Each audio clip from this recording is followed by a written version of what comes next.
آپ کو تو اپنی کراہیں سنا کر جانچ رہی تھی کہ آیا اب بھی مجھے پیار کرتے ہو یا دل سے نکال بیٹھے ہو۔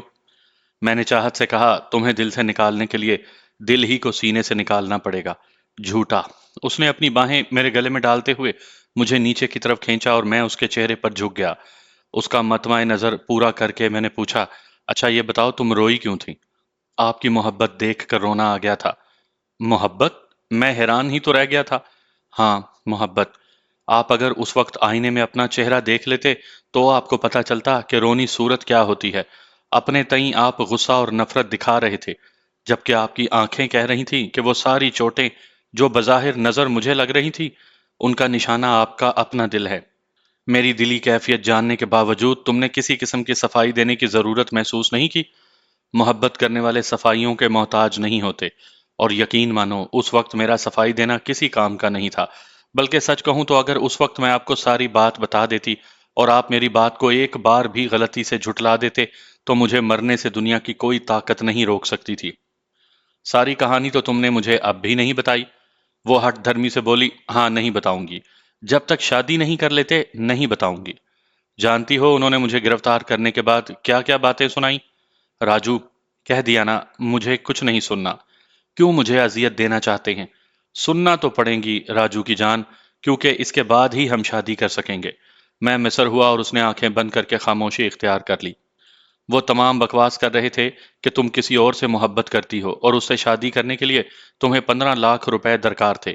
میں نے دھیمے لہجے میں سنوبر خان کے آدمیوں سے سنی ہوئی ساری بکواس دہرا دی۔ آپ نے ان کی باتوں کا یقین کر لیا؟ اس نے جیسے کراہتی ہوئی آواز میں پوچھا۔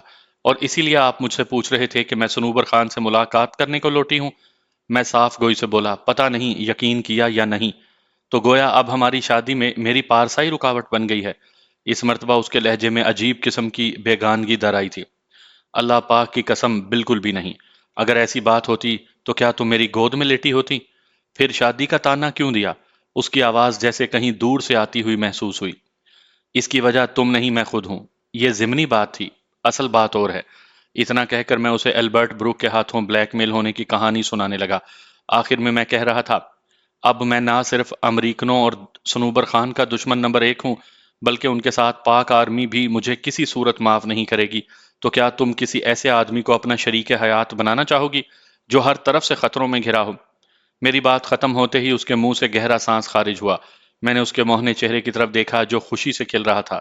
راجو، یہ تو انہوں نے دھوکے سے آپ کو پاک آرمی کا دشمن بنا دیا ہے، اور امید ہے جلد ہی پاک آرمی کے سامنے سچائی آ جائے گی۔ اگر آپ سچ مچ بھی ایسے ہوتے نا، تب بھی میرا انتخاب آپ ہی ہوتے، بلکہ ساری دنیا بھی آپ کے خلاف ہو جائے تب بھی پلوشا آپ ہی کا چناؤ کرے گی۔ اور جہاں تک سنوبر خان کے آدمیوں کی بکواس کا تعلق ہے، اللہ پاک کی قسم آپ کی پلوشا کو آج تک نہ تو کسی نے اس طرح چھوا ہے جیسے آپ چھوتے ہیں، اور نہ اس حال میں دیکھا ہے جیسے آپ دیکھ چکے ہیں۔ سپو گمائے باجی کی عزت کی خاطر میں نے اپنا بچپن کھیلنے کودنے کے بجائے سخت قسم کی تربیتی مشقوں میں گزار دیا تھا۔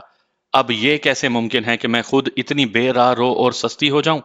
اور نہ جانے وہ کس منحوس منور خان کو میرا محبوب بنا کر پیش کر رہے ہیں۔ میں نے زندگی میں ایک مرد سے محبت کی ہے، اور وہ وہی ہے جس کی گود میں اب بھی سر رکھ کر لیٹی ہوں۔ خدا اگر میری اس بات میں ذرا بھی جھوٹ ہو تو مجھے مرتے وقت کلمہ بھی نصیب نہ ہو۔ میں مانتی ہوں میں نے اچھا نہیں کیا تھا۔ میرا چھوٹا بھائی اور میری ماں میرے لیے آپ سے بڑھ کر نہیں ہیں، مگر میں کمزور پڑ گئی تھی۔ شاید اس لیے کہ انہوں نے وعدہ کیا تھا کہ آپ کو جان سے نہیں ماریں گے، شاید اس لیے کہ میں کچھ مہلت حاصل کرنا چاہتی تھی، اور شاید اس لیے کہ میں نے تہیہ کر لیا تھا کہ اگر آپ کو کچھ بھی ہو گیا تو آپ کے قاتلوں کو فنا کر کے میں آپ کے پاس پہنچنے میں ایک لمحہ بھی نہیں لگاؤں گی۔ لیکن اب اس کی میں تو جی جو دینا چاہوں وہ خود مجھے بھی قابل قبول نہیں، کجا کسی دوسرے کو۔ میں ہمیشہ آپ کی مجرم رہوں گی، بے شک آپ مجھے کبھی معاف نہ کرنا، بس خود سے دور نہ کرنا، اس کے علاوہ مجھے ہر سزا منظور ہے۔ تو میری موت کے بعد تم تمام کو مار کر خودکشی کر لیتی؟ میں نے اس کے ریشمی بالوں میں انگلیاں پھیرتے ہوئے پیار سے ڈانٹا۔ آپ کے مرنے کے بعد کیا میں زندہ رہ پاتی راجو؟ یاد رکھنا، عورت زندگی میں صرف ایک بار محبت کرتی ہے، اور اس کے بعد وہ کسی مرد سے سمجھوتا تو کر سکتی ہے، محبت نہیں۔ اور میں سمجھوتا کرنے کی عادی نہیں۔ جانتی ہو جب تم 15 لاکھ کی خطیر رقم لے کر اکیلی انگور اڈے کی طرف جا رہی تھی، اس وقت مجھے یہ سوچ پریشانی میں ڈالے ہوئے تھی کہ اتنی بڑی رقم کی وجہ سے کوئی تمہیں جانی نقصان نہ پہنچا دے۔ راجو، میرا ہاتھ پکڑ کر ہونٹوں سے لگاتے ہوئے وہ رو پڑی۔ روتی کیوں ہو پگلی؟ وہ وقت تو بیت گیا ہے، اب تو بس میری چندہ ہوگی اور میں۔ آپ شادی کرنے میں دیر کیوں کر رہے ہیں؟ اگر پہلے میری بات مان لی ہوتی تو ہمیں ان آزمائشوں کا سامنا بھی نہ کرنا پڑتا۔ تو میں کب دیر کرنا چاہتا ہوں؟ پہلے بھی اس لیے موخر کیا تھا کہ دونوں خاندان مل بیٹھ کر اس خوشی کے موقع سے لطف اندوز ہوں۔ اب تو وہ خیال بھی دور جھٹک دیا ہے۔ بس کوئی گواہ مل جائیں، میں چاند کو اپنی منکوہہ بنانے میں 1 منٹ کی بھی تاخیر نہیں کروں گا۔ کمانڈر نصر اللہ کی بیٹھک میں جاتے ہیں، وہاں ہم چھپ کر بھی وقت گزار لیں گے اور وہیں نکاح بھی پڑھا لیں گے۔ اس کے دماغ کی سوئی بس ایک ہی خیال پر اٹک گئی تھی۔ گو اب تو میں خود بھی اس کام کو مؤخر نہیں کرنا چاہتا تھا، لیکن وہ تو جیسے باولی ہوتی جا رہی تھی۔ یہاں سے انگور اڈے تک جائیں گے کیسے؟ میں نے مزاحیہ لہجے میں پوچھا۔ کیا میرا وزن بہت زیادہ ہے؟ اس نے منہ بسورتے ہوئے شکوہ کیا اور میں کہا لگا کر ہنس پڑا۔ پھول کا بھی وزن ہوتا ہے کیا؟ اس کا کومل چہرہ ہاتھوں کے پیالے میں بھرتے ہوئے میں نے چاہت بھرے لہجے میں پوچھا۔ تو پھر انگور اڈے تک جانے میں کیا مسئلہ ہے؟ کوئی بھی مسئلہ نہیں، بس پیٹ پوجا کر کے نکلتے ہیں۔ سچ؟ وہ خوشی سے کھل اٹھی تھی۔ بالکل سچ۔ اب مجھ سے بھی یہ دوریاں برداشت نہیں ہوتی۔ اتنی پیاری لڑکی کے پاس رہ کر خود پر قابو پانا مشکل ہو جاتا ہے۔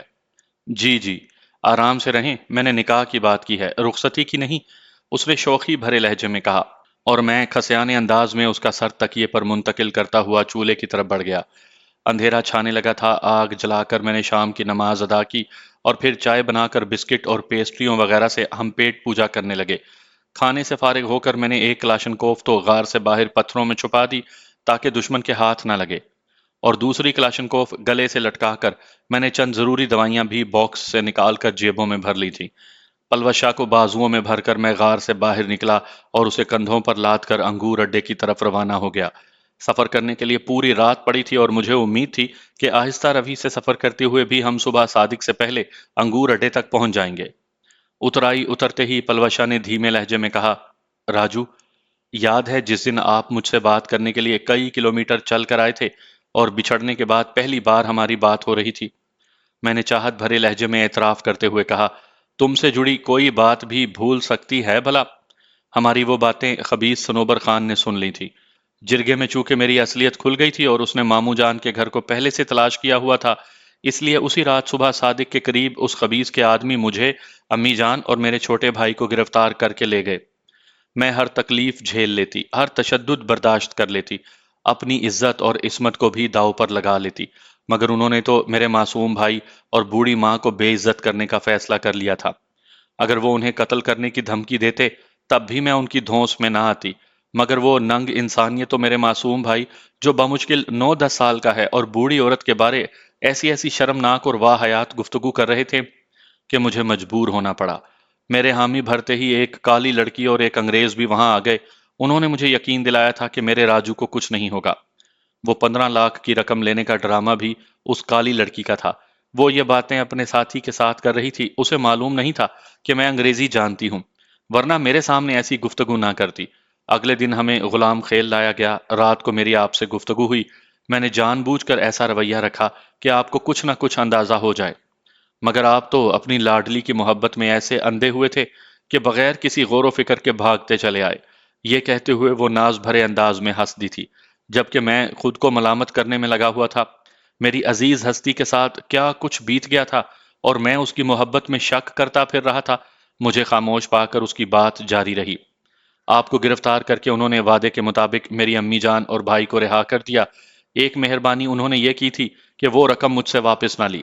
میں امی جان اور بھائی کو لے کر ڈیرہ اسماعیل خان پہنچی۔ وہاں وزیرستان کے کافی مہاجرین پناہ گزین ہیں۔ ایک محلے میں کرائے کا گھر تلاش کر کے میں نے چند ماہ کا پیشگی کرایہ ادا کیا اور بقیہ رقم امی جان کے حوالے کر دی۔ اس کے بعد وہاں چند دن ان کے ساتھ ہی رہی تاکہ وہ اچھی طرح سے علاقے کو جان جائیں، اور جب مجھے یقین ہو گیا کہ اب وہ میرے بغیر بھی رہ لیں گے تو اپنے راجو کے لیے واپس لوٹ آئی۔ 4-5 دن پہلے ان کا ایک آدمی جو رخصت پر جا رہا تھا میرے ہاتھ چڑھ گیا۔ اس سے مجھے آپ کے بارے میں تمام تفصیلات معلوم ہو گئیں، اور کل جب میں نے بہت ساری گاڑیوں کو وہاں سے جاتے ہوئے دیکھا تب میں نے اندر گھسنے کا فیصلہ کر لیا۔ اب یہ میری بدقسمتی تھی کہ اندر داخل ہوتے ہی میں ان کی نظروں میں آ گئی۔ بعد کی کہانی آپ کو معلوم ہے۔ ساری تفصیل اطمینان سے سننے کے بعد میں نے کہا، تم نے تو کہا تھا کہ شادی سے پہلے مجھے کچھ بھی نہیں بتاؤ گی۔ کہا تو تھا، لیکن آپ کی محبت دیکھ کر رہا نہیں کیا۔ مجھے فخر ہے کہ میں نے آپ کو چاہا ہے۔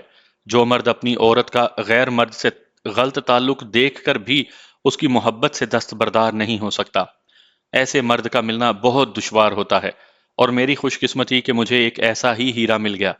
تم غلط کب سے ہو گئیں چندا؟ وہ ہنسی۔ آپ تک جو خبریں پہنچی اس کے مطابق تو مجھ جیسی غلط لڑکی شاید ہی دنیا میں پائی جاتی ہوگی۔ اچھا دفع کرو پرانی باتوں کو، یہ بتاؤ شادی کرنے کا کتنا معاوضہ لوگی؟ اس نے حیرانی بھرے لہجے میں کہا۔ معاوضہ؟ ہاں، تمہاری طرف رواج ہے نا کہ لڑکی والے لڑکے والوں سے منہ مانگی قیمت وصول کرتے ہیں۔ اب چونکہ ہمارا کوئی سرپرست تو موجود نہیں، تو یہ سب ہمیں ہی طے کرنا پڑے گا نا۔ اس کے سریلے کہکہے نے میری کانوں میں جل ترنگ بجائے۔ میں مصر ہوا۔ ہنسو مت، سچ سچ بتاؤ۔ وہ شوخ لہجے میں بولی۔ میں نے پہلے ہی دن سے اپنی قیمت بتائی ہوئی ہے۔ یعنی 50 لاکھ؟ میں نے تصدیق چاہنے کے انداز میں پوچھا۔ ہاں، بس آپ 50 لاکھ کی تمام صفریں ختم کر کے بقیہ رقم ادا کر دینا۔ 50 لاکھ سے 5 روپے پر اتر آئی ہو؟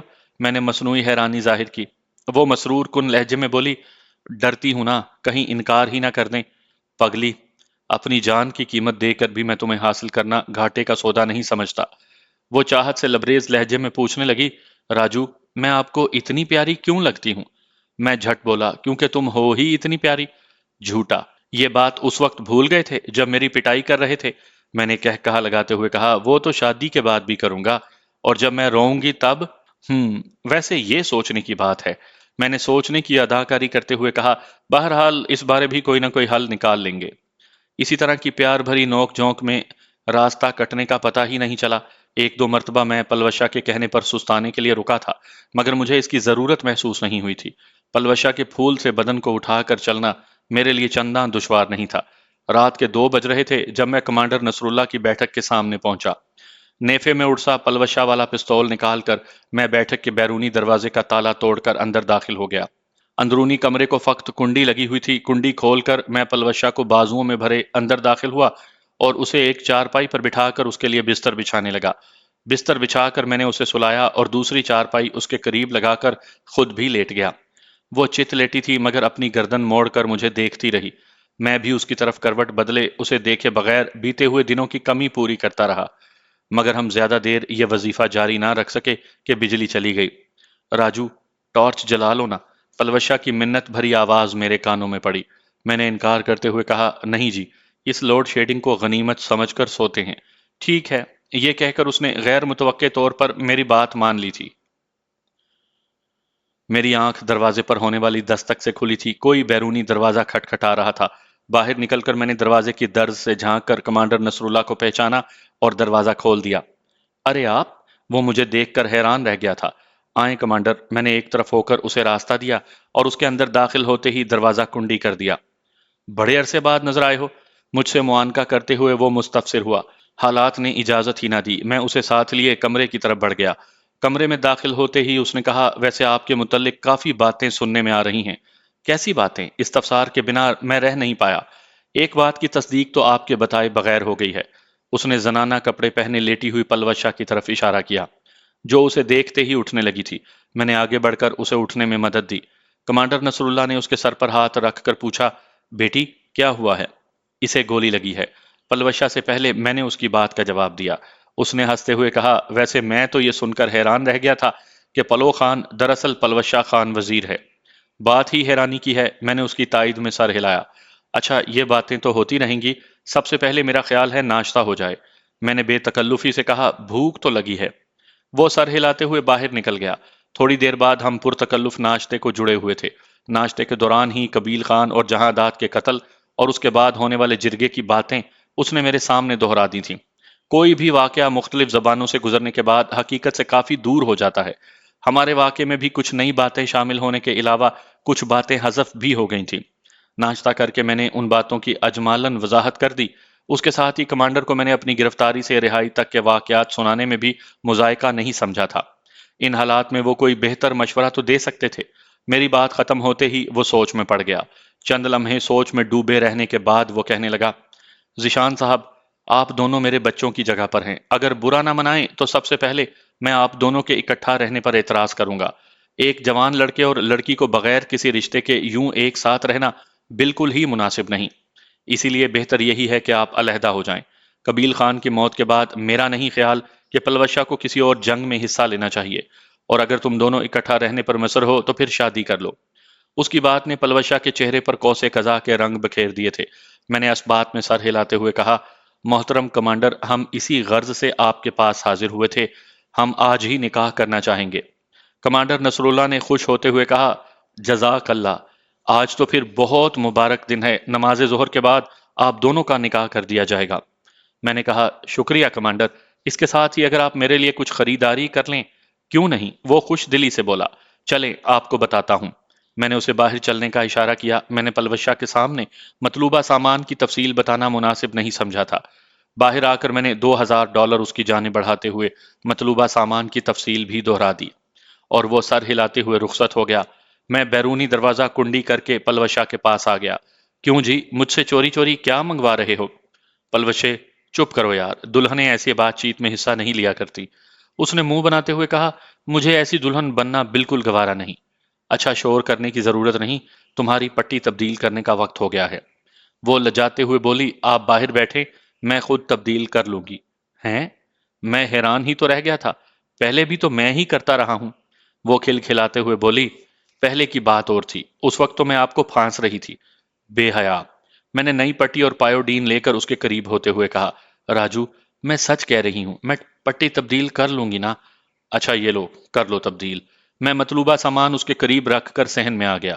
اس کا شرمانا میری سمجھ سے بالاتر تھا، مگر شرماتے ہوئے وہ اور بھی پیاری لگنے لگتی تھی۔ تھوڑی دیر بعد اس نے آواز دے کر مجھے اندر بلا لیا۔ پرانی پٹی اٹھا کر میں نے باہر صحن کے ایک کونے میں پھینکی اور انجیکشن تیار کرنے لگا۔ اینٹی بایوٹک اور درد کش انجیکشن لگا کر میں اس سے گپ شپ کرنے لگا۔ وہ خوشی سے پھولے نہیں سما رہی تھی۔ بار بار وہ بے پایاں خوشی سے کہہ اٹھتی، راجو، مجھے یقین نہیں آ رہا آپ ہمیشہ ہمیشہ کے لیے میرے بننے جا رہے ہیں۔ میں خود بھی اس خوشی کو اتنا ہی محسوس کر رہا تھا جتنا کہ وہ۔ 2-3 دن پہلے تک میری زندگی میں ایک بہت بڑا خلا نظر آ رہا تھا۔ غم اور دکھ مجھے اس طرح سے گھیرے ہوئے تھے کہ میرا سانس لینا محال ہو گیا تھا، اور آج میری خوشی کا کوئی ٹھکانہ نہیں تھا۔ سارے غم اور دکھ، درد بھولی بسری داستان نظر آنے لگے۔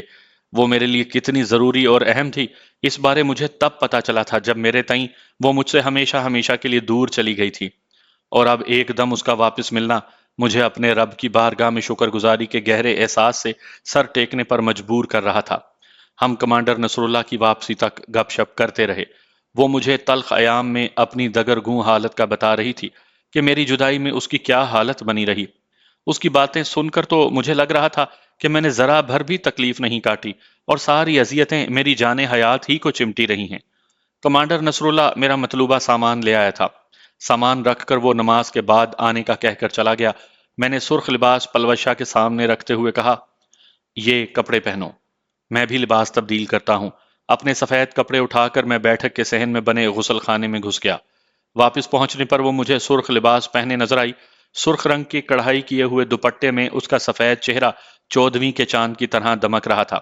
یاقوتی ہونٹوں پر چھائی شرمیلی مسکان مجھے بے خود کر گئی تھی۔ بیٹھو نا، مجھے مسلسل کھڑا دیکھ کر وہ لجاتے ہوئے بولی، اور میں چونک کر چارپائی پر بیٹھ گیا۔ اب نظر ہی نہ لگا دینا۔ میری آنکھوں سے پھوٹتی چاہت دیکھ کر وہ شرمیلی مسکان سے بولی۔ میں نے وارفتگی کے عالم میں پوچھا، چندا، سچ سچ بتاؤ، تم ہو اتنی پیاری یا مجھے لگ رہی ہو؟ مجھے اپنی شکل و صورت سے کچھ نہیں لینا دینا، بس آپ کو پیارا لگنے کا احساس ہی میرے لیے کافی ہے۔ 2 دن پہلے تک میں خود کو دنیا کا بد قسمت اور ناکام ترین انسان سمجھ رہا تھا، اور آج مجھے خود سے خوش قسمت کوئی دکھائی بھی نہیں دیتا۔ وہ شرارت سے مسکرائی۔ یہ تو جب شادی کے بعد میں اپنی فرمائشیں پوری کرواؤں گی تب معلوم پڑے گا۔ بھول ہے تمہاری۔ اس کا ملائم ہاتھ اپنے ہاتھوں میں لیتے ہوئے میں سہلانے لگا۔ سچ کہوں راجو، تو مجھے اب بھی یقین نہیں آ رہا۔ بس تھوڑی ہی دیر کی تو بات ہے، کمانڈر نصر اللہ گواہوں کو لے کر آتے ہی ہوں گے۔ اب تو لمحے بھی صدیاں بن گئے ہیں۔ اس نے بے چینی ظاہر کی۔ خود میری حالت بھی اس سے مختلف نہیں تھی۔ مجھے یقین ہی نہیں آ رہا تھا کہ تھوڑی دیر بعد وہ میری بن جائے گی۔ ہزارہا اندیشے اور وسوسے میرے دامن سے لپٹے تھے، مگر ہمارے اندیشوں کے برعکس کمانڈر نصر اللہ ظہر کی نماز کے بعد اپنے 2 جوان بیٹوں کے ہمراہ وہاں پہنچ گیا۔ رازداری کے تقاضے پورا کرنے کے لیے اس نے اپنے بیٹوں کے علاوہ کسی کو دعوت نہیں دی تھی۔